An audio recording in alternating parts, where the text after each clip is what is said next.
You've heard people say we should just blow up the server farms because there's no way to, once this gets rolling, there's no way to slow it down. What do you think of that? The really heavy-duty intelligence is not going to be distributed all over the place. It'll be in a limited number of server centers.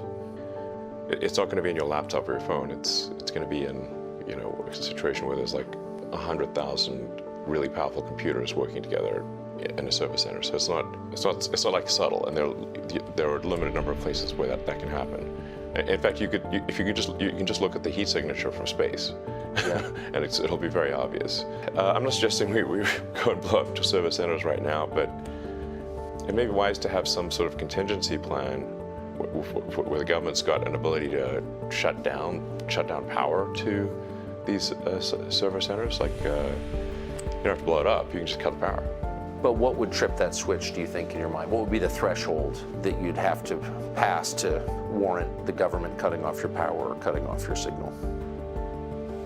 Well, I mean, I guess if we lost control of some super AI, like for some reason, like the things that would normally work to do a passive shutdown, like the administrator passwords, if they somehow stop working.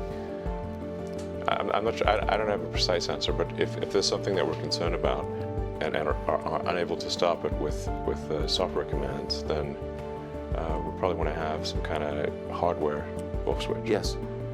Can I ask you just about, since you've been around a lot of this, the thinking, so why would anyone not be a speciesist, be human-centered in his thinking about technology? Like, what's the thinking there?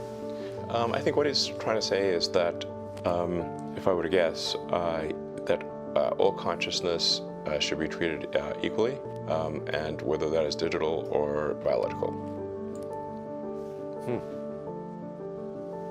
And you disagree? I disagree, yeah. I know you've been talking about this for years, and on the sort of the periphery of our attention, we've heard Elon Musk talking about AI.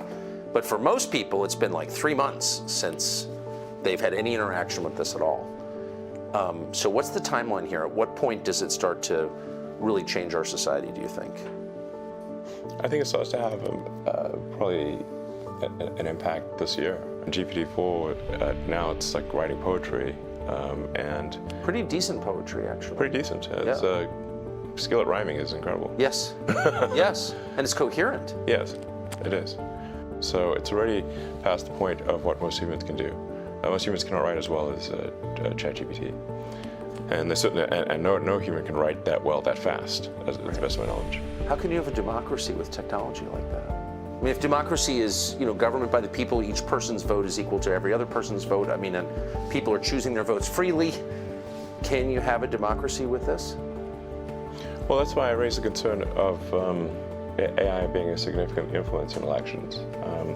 And even if you say that AI doesn't have agency, well, it's very likely that people will use the AI as a tool in elections. And then, you know, if the AI is smart enough, are they using the tool or is the tool using them? So I think things are getting weird, and they're getting weird fast.